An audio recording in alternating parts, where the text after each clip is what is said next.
నాలుగవ అధ్యాయము జ్ఞాన కర్మ సన్యాస యోగము.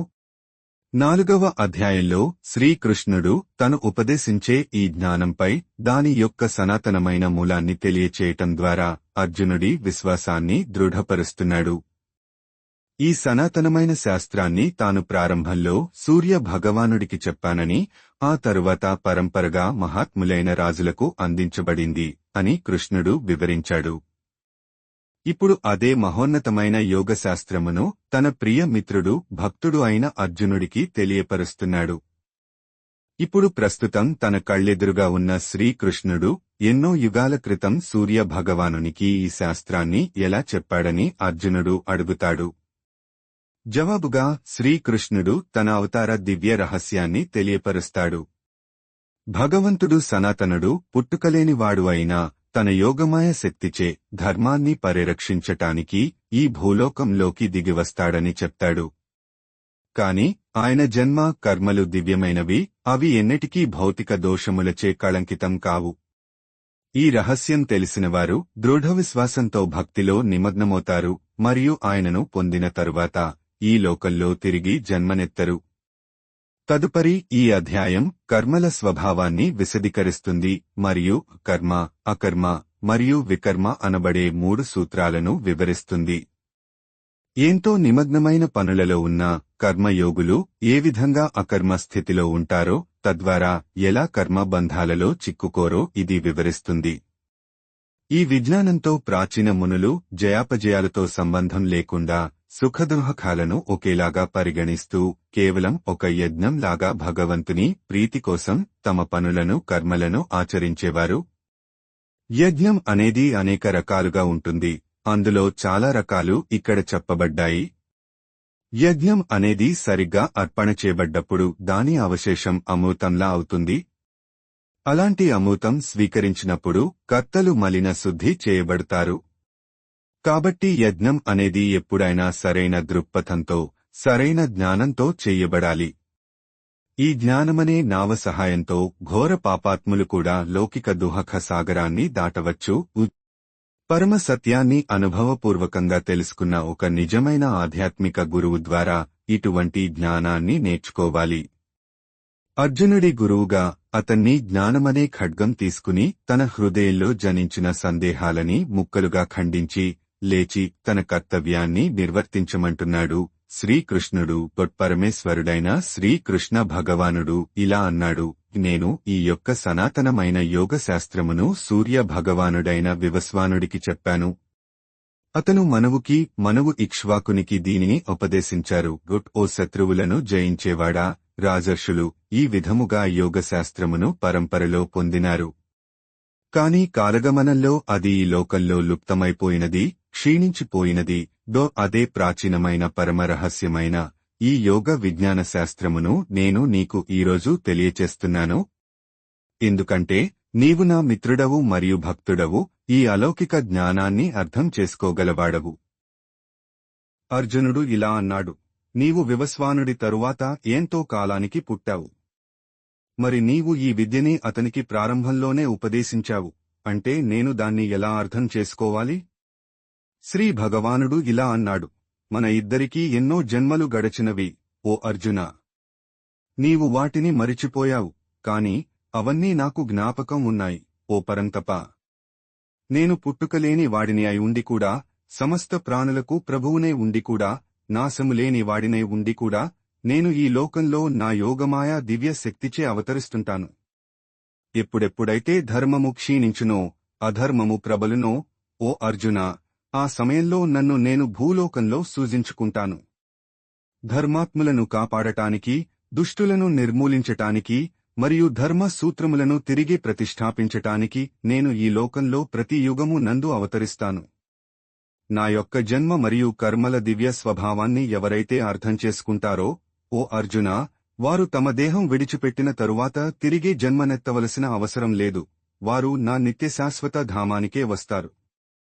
మమకారాసక్తి, భయము మరియు క్రోధములు లేకుండా ఉండి, నాయందే సంపూర్ణంగా స్థితులై ఉండి, నన్నే ఆశ్రయించి ఎంతోమంది ఇంతకు పూర్వం నా గురించిన జ్ఞానంచే పవిత్రులైనారు మరియు ఆ విధంగా నా దివ్య ప్రేమను పొందారు. నాకు ఏ ప్రకారంగా మనుజులు శరణాగతి చేస్తారో నేను వారికి ఆ విధంగా ప్రతిస్పందిస్తాను. తెలిసినా తెలియకపోయినా అందరూ నా మార్గాన్నే అనుసరిస్తారు. ఓ తనయుడా అర్జున, ఈ లోకంలో భౌతిక, ప్రాకృతిక కర్మలలో విజయం కోసం కోరికతో ఉండేవారు దేవతలను పూజిస్తారు. ఎందుకంటే భౌతిక ప్రతిఫలాలు త్వరగానే సిద్ధిస్తాయి. జనుల గుణములు, కార్యకలాపముల ఆధారంగా 4 రకాల వృత్తి ధర్మములు నా చేత సృష్టించబడ్డాయి. ఈ వ్యవస్థకి నేనే సృష్టికర్త అయినా నన్ను అకర్తగా మరియు సనాతనునిగా తెలుసుకునుము. కర్మలు నన్ను అంటవు, నేను కర్మఫలముల యందుకూడా ఆసక్తుడను కాదు. ఎవరైతే నన్ను ఈ విధంగా తెలుసుకుందురో వారు కర్మ బంధములలో చిక్కుకోరు. ఈ సత్యమును తెలుసుకుని ప్రాచీన సమయంలో మోక్షము పొందగోరిన వారు కూడా తమ కర్మలను ఆచరించారు. కాబట్టి ప్రాచీన మునుల అడుగుజాడలలో నడుస్తూ నీవు కూడా నీ కర్తవ్యమును నిర్వర్తించుము. కర్మ అంటే ఏమిటి? అకర్మ అంటే ఏమిటి? వివేకవంతులు కూడా దీనిని అర్థం చేసుకోవటంలో తికమకపడుతున్నారు. ఇప్పుడు నేను నీకు కర్మ రహస్యం వివరిస్తాను. దీనిని తెలుసుకోవటం ద్వారా నిన్ను నీవు భౌతిక బంధముల నుండి విడిపించుకోవచ్చు. కర్మ, వికర్మ మరియు అకర్మ, నీవు ఈ మూడింటి యొక్క స్వభావాన్ని గురించి తప్పకుండా తెలుసుకోవాలి. వీటి గురించి ఉన్న యథార్థం నిగూఢమైనది మరియు అర్థం చేసుకోవటానికి క్లిష్టమైనది. ఎవరైతే అకర్మ యందు కర్మను మరియు కర్మ యందు అకర్మను దర్శించుదురో వారు మానవులలో నిజమైన బుద్ధిశాలురు. వారు సమస్త కర్మలను చేస్తూనే ఉన్నా వారు యోగులు మరియు వారి సమస్త కర్మలలో ప్రావీణ్యులు. ఎవరి యొక్క సమస్త కర్మలు భౌతిక సుఖాల వాంఛలకు అతీతంగా ఉంటాయో మరియు ఎవరైతే తమ సమస్త కర్మల ప్రతిక్రియలను జ్ఞానాగ్నిలో భస్మం చేశారో అట్టివారు జ్ఞానోదయమైన మునులచే పండితులు అనబడతారు. ఇటువంటి జనులు తమ కర్మ ఫలములపై ఆసక్తి మమకారం త్యజించిన పిదప ఎల్లప్పుడూ తృప్తితో ఉంటారు మరియు బాహ్య వస్తు విషయములపై ఆధారపడరు. కర్మలలో నిమగ్నమై ఉన్న వారు ఏమి చేయనట్టే. ఆశారహితుడై ఉండి ఏదీ నాది అన్న భావన లేకుండా మనస్సు ఇంద్రియములు పూర్తి నియంత్రణలో ఉంచుకున్నవానికి శరీరంతో కర్మలు చేస్తూనే ఉన్నా ఏ పాపము అంటదు. అప్రయత్నముగానే లభించిన దానితో సంతృప్తి చెంది అసూయారహితులై వారు జీవన ద్వంద్వములకు సుఖదుహకాలు లాభనష్టాలు వంటివి అతీతులై ఉంటారు. అన్ని విధముల పనులు చేస్తూనే ఉన్నా గెలుపోటములలో సమత్వ బుద్ధితో ఉండి వారు తమ కర్మలచే బంధింపబడరు. అటువంటివారు ప్రాపంచిక అనుబంధాల నుండి విముక్తి చేయబడతారు మరియు వారి బుద్ధి దివ్య ఆధ్యాత్మిక జ్ఞానంలో స్థితమై ఉంటుంది. వారు చేసే ప్రతి పని యజ్ఞం భగవత్ అర్పితము గా ఉంటుంది కాబట్టి వారు అన్ని రకాల కర్మ ప్రతిచర్యల నుండి విముక్తి చేయబడతారు.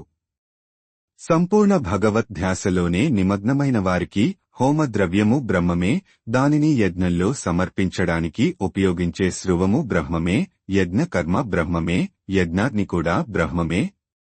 ప్రతిదాన్ని కూడా ఆ విధంగా భగవంతునిగా చూసేవారు భగవంతుడిని సునాయాసంగా పొందుతారు. కొంతమంది యోగులు భౌతికమైన వస్తువులు సమర్పిస్తూ దేవతలను పూజిస్తారు. మరికొంతమంది పరమ సత్యమనే అగ్నిలో తమ ఆత్మనే సమర్పిస్తూ సంపూర్ణంగా ఆరాధిస్తారు. మరికొందరు శ్రవణ మరియు ఇతర ఇంద్రియములను ఇంద్రియనిగ్రహణ అనే యజ్ఞాగ్నిలో సమర్పిస్తారు. మరికొందరు శబ్దాది ఇతర ఇంద్రియ విషయములను ఇంద్రియాగ్నిలో ఆహుతిగా సమర్పిస్తారు.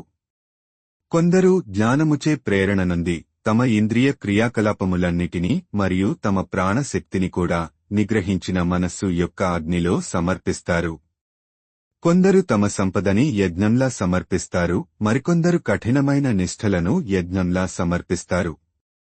కొందరు 8 యోగాభ్యాసాన్ని ఆచరిస్తారు, మరికొందరు కఠినమైన నిష్ఠలను ఆచరిస్తూ వేదశాస్త్రాలని చదువుతూ జ్ఞానాన్ని పెంచుకోవటమే యజ్ఞంలా చేస్తారు. చదువుతూ జ్ఞానాన్ని పెంచుకోవటమే యజ్ఞంలా చేస్తారు.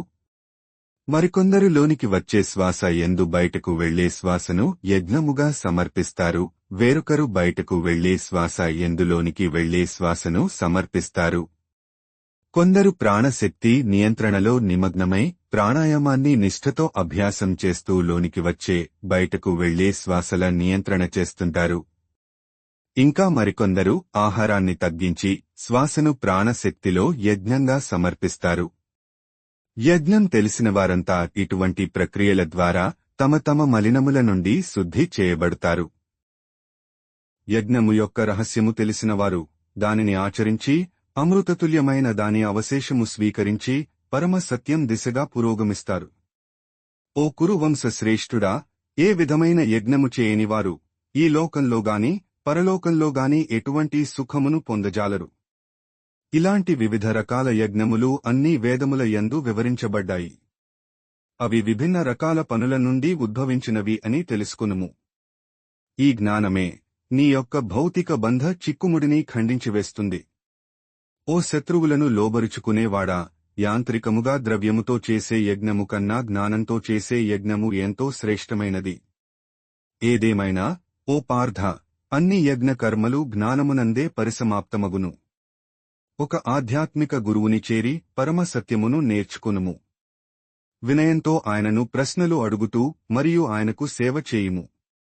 అటువంటి మహాత్ముడైన జ్ఞాని నీకు జ్ఞానోపదేశం చేయగలడు, ఎందుకంటే ఆయన స్వయంగా యథార్థమును దర్శించినవాడు. ఈ మార్గాన్ని అనుసరిస్తూ మరియు గురువు ద్వారా జ్ఞానోదయం సాధించిన పిమ్మట ఓ అర్జునా, నీవు మరల మోహంలో పడిపోవు. ఈ జ్ఞాన ప్రకాశంతో నీవు సమస్త ప్రాణులు భగవంతుని అంశములే అని, అవి నా యందే స్థితమై ఉన్నాయని గ్రహిస్తావు.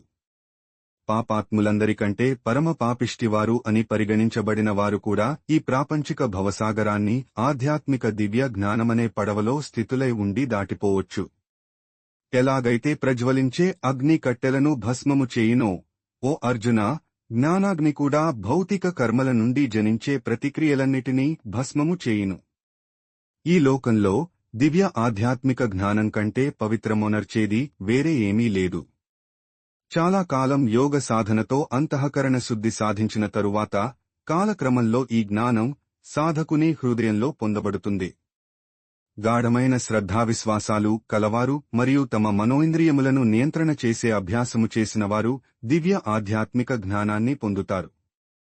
ఇటువంటి శ్రేష్టమైన అలౌకిక జ్ఞానంతో వారు అతి త్వరగా శాశ్వతమైన పరమ శాంతిని పొందుతారు. జ్ఞానము, విశ్వాసము రెండూ లేనివారు మరియు అనుమానం పడే స్వభావం కలవారు పతనమైపోతారు. విశ్వాసము లేక సందేహించే వారికి ఈ లోకంలో ఇంకా పరలోకంలో కూడా సుఖం ఉండదు. ఓ అర్జునా, యోగాగ్నిలో కర్మలను త్యజించి జ్ఞానంతో తమ అన్ని సందేహాల నివృత్తి చేయబడి ఆత్మ జ్ఞానమందే స్థితులైన వారిని కర్మలు బంధించవు. కాబట్టి జ్ఞానమనే ఖడ్గంతో నీ హృదయంలో జనించిన సందేహాలను ముక్కలు చేయుము. ఓ భరత వంశీయుడా, కర్మయోగంలో స్థితుడవై ఉండుము. లెమ్ము, నీ కర్తవ్య నిర్వహణ చేయుము.